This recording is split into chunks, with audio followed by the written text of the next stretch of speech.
kilalanin natin ang ating Bible character of the day na si Moses.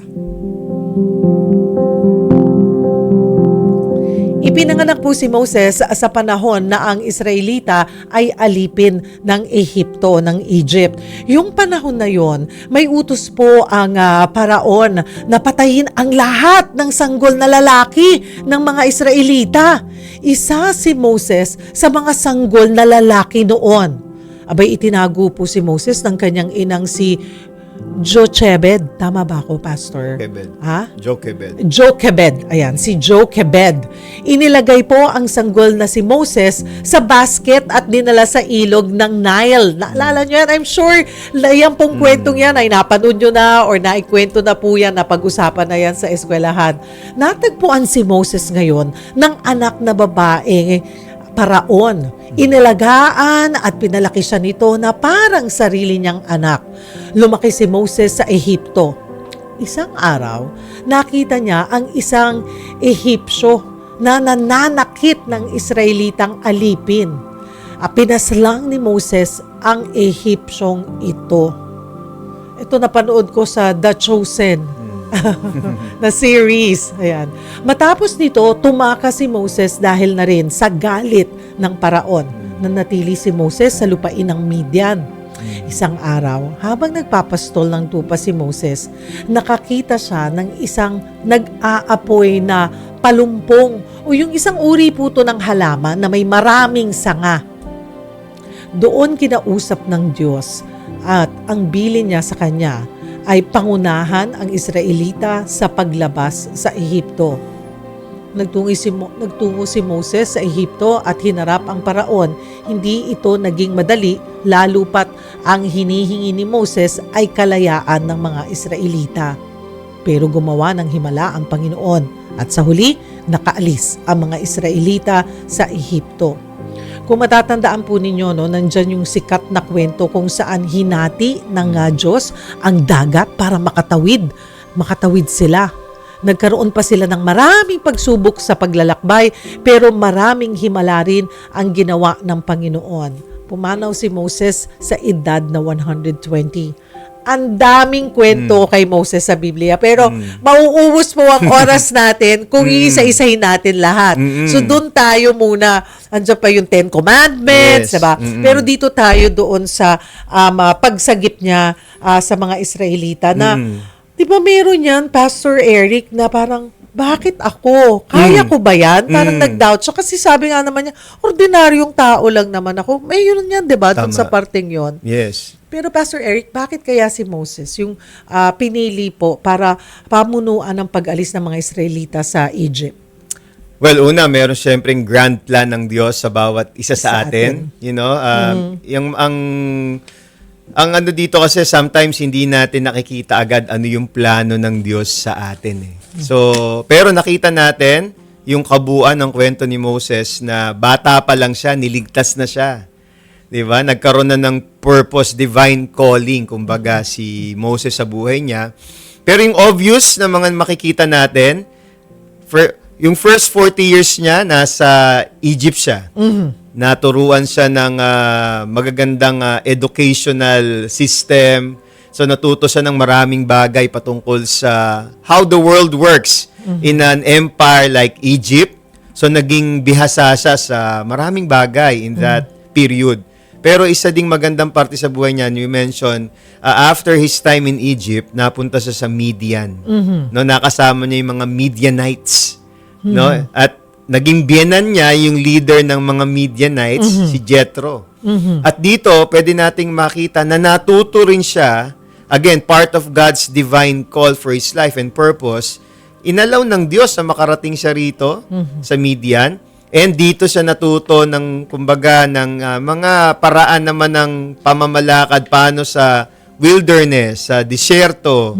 You know, naging aware siya sa mga bagay na to. And I think, kaya pinili siya ng Diyos, siya yung pinadaan ng Diyos, I think. Siya yung pinili para maging instrumento sa kaligtasan ng mga kababayan niyang Israelita. So I guess yung mga nangyayari sa buhay natin, to put it in a practical sense, dapat maging aware tayo, no, sa sa mga kaganapan sa buhay natin.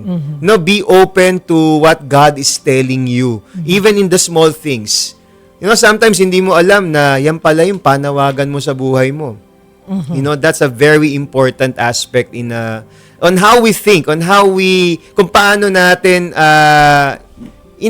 ina-assess yung ating buhay. Like Moses, I think isang magandang quality ni Moses is that kaya patuloy siyang ginamit ng Diyos, naging totoo yung calling sa buhay niya, he is, in a way, trusting God every step of the way, even when you say meron siyang doubt sa sarili niya. Oo, parang may pagmamaliit eh. Sino ba naman ako? Yeah, but I think magawa that's yan? a good start, When you say that, sino ba naman ako, meaning you're aware. Na may mas. Correct. And you have your own limitations.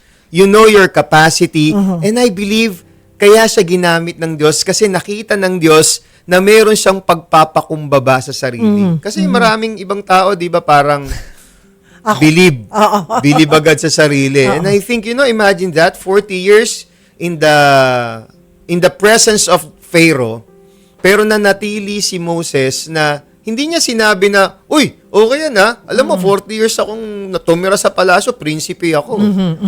Tatay ko yung paraon. At nanay ko yung anak niya.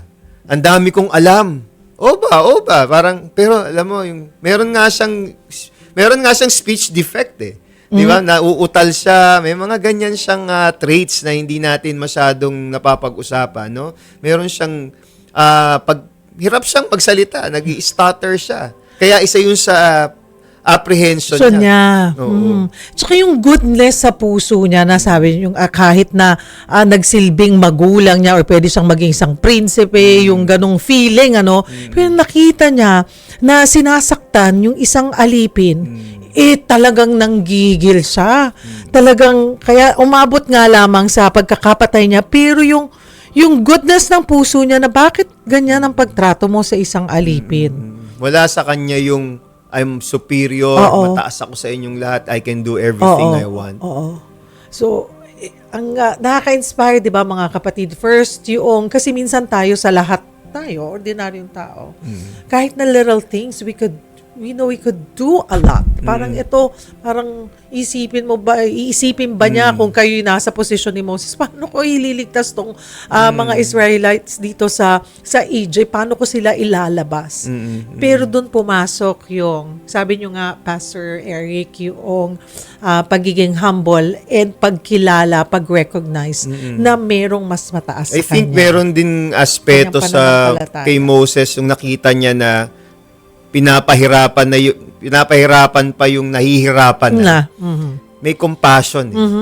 Something kicked in his senses, yung compassion sa mga taong nahihirapan. I think yan yung magandang trait na dapat meron ng bawat isang tao. Nakakalimutan na natin yan. Napapaalala natin, compassion. Malasakit. Malasakit sa kapwang naghihirap. Maraming Pilipino ang naghihirap.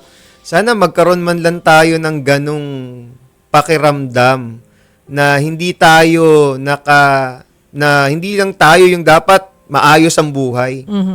No, sa kabila ng ilang porsyento ba ng Pilipino ang nasa kahirapan ngayon. Kaya every morning, perfect morning to thank God for what you have, appreciate everything that you have. You have a house, you have clothes to wear, you have Wi-Fi, you have a family. And even if you don't have those things, you have life. You have a chance to make it right. Sa mga nagkakamalian mo nung kahapon, ginising ka pa ng Diyos ngayon. It's a perfect morning to do God's will, kung ano yung mensahe niya sa'yo. And I believe we need to have that compassion sa ating kapwa, like Moses. Amen. Pagdating po sa pananampalataya ni Moses, saan na subok doon yung pananampalataya niya sa Panginoon at paano niya ipinakita yung strength, yung strong faith niya sa Panginoon po. Sabi ng Biblia sa Hebrews 11, faith is the substance of things hoped for, the evidence of things unseen. But we need to remember that faith, our faith, it is not us who make things happen. So we can define also faith is not what I think I can do, but faith is what you believe what God can do.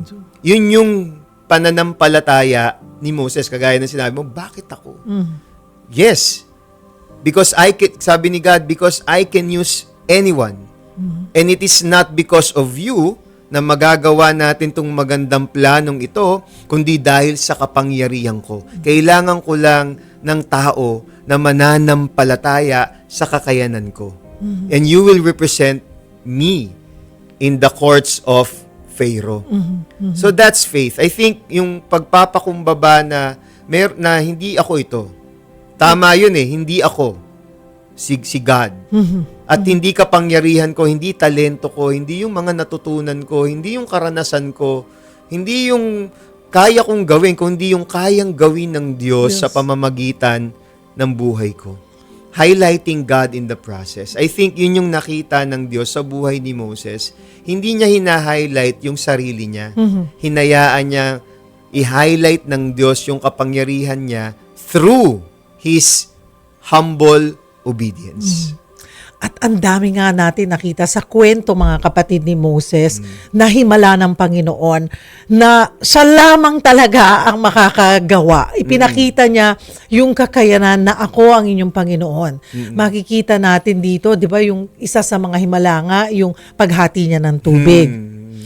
Pero yun nakita noon. Pero ngayon, dalhin natin sa panahon ngayon, Pastor Eric, paano ba ipinapakita o ipinaparamdam ng Panginoon ang kanyang himala sa buhay natin? Yun yung, I think, yun yung medyo nahihirapan or nag-expect yung maraming tao ng himala sa mga malalaking kaparaanan. I think, maganda rin nating ipaalala sa ating mga tagapakinig na hindi nagbago ang Diyos. Marami pa rin siyang himalang ginagawa sa kasalukuyan. Imaginein mo lang, ikaw ngayon, gising ka ngayon, di ba himalayan sa Diyos? Yes. Depende pa sa circumstance ng buhay mo, sa sitwasyon mo. Depende pa sa kasalanang nagawa mo, pero hinahayaan ka pa rin ng Diyos kumilos. Hinahayaan ka pa rin ng Diyos mabuhay. Hinahayaan ka pa rin ng Diyos huminga. Ang himala ng Diyos sa buhay natin is that we are still enjoying the grace of God in our lives every day. Yung himala na may pag-asa pa ako. Meron pa akong kakayanang mabago itong takbo ng buhay ko. Siguro meron kang kamag-anak na may karamdaman. Pinagaling ng Diyos, isang himala yun. Pero meron din namang hindi pinagaling, pero meron ding mensahe ang Diyos doon.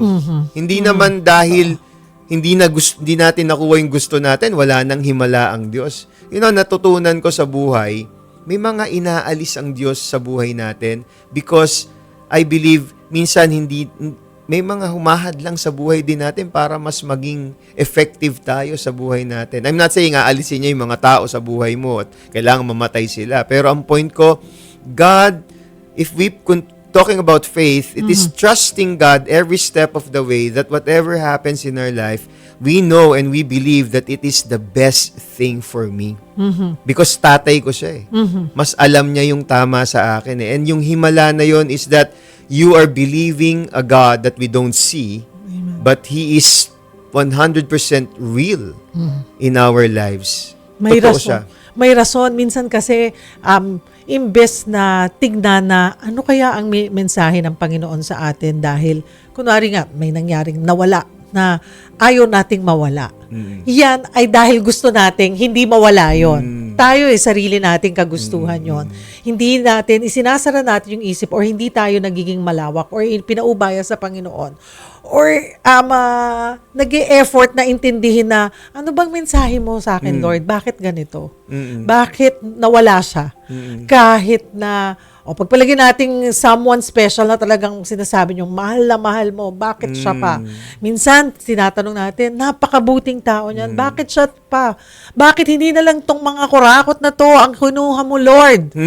Hindi, may panahon si Lord sa kanila. Yes. Hindi pwedeng madali. Madali yung pag nawala na lang sila sa mundo, di ba? Dapat kailangan mapagdusahan nila yung mga ginawa nila. Pero may mga ganong bagay na dahil sa sobrang mas inisip natin yung gusto natin, hindi yung gusto ng Panginoon. Kaya hindi natin naiintindihan yung nangyayari sa stage ng particular stage ng buhay natin. Gusto ko lang idugtong doon sa idea na sino ba ang Diyos? Sino ba tayo? Maganda yung simula mo, sinabi mo, 'di ba? Pinaalala mo sa kanila yung si Moses, sino ba ako? Sino ba ang Diyos? I think if kung titingnan natin yung malalim na hugot nitong usaping ito ng pananampalataya, ng kahirapan, it is an issue of the heart na minsan tayo, kaya hindi natin matanggap yung nangyayari sa buhay natin, merong issue of control. Na ang hirap kasing sabihin na God is always in control of everything kung meron ka namang kayang gawin. At na matututunan mo din yan sa buhay ni Moses. Matututunan mo yan sa buhay ng mga Israelita nung panahon ni Moses na nakalimutan nila sa isang parte nung, in fact, they will only take it a few years bago makarating sa promised land, but it took them 40 years. Because why? Because they failed to see that God is in control. God provided the way out. God provided for the food. God provided for their clothing. Imagine this, the Bible described it, 40 years ni hindi napudpod ang kanilang mga sandals. Hindi na luma ang kanilang mga damit. God is in the business of taking care of His children. He is in control. But the problem is when we think, I can do something, ang tagal naman kasi. Wala kang ginagawa, gagawin ko na yung nararapat. Well, yes, of course, we can do something, but is it aligned with what God purposed in His grand, perfect plan for our lives? Kailangan maging sensitive tayo sa ano yung sinasabi ng Diyos, panawagan niya sa atin. In the details, in the minute detail, maliliit na parte ng buhay natin, hindi random si God.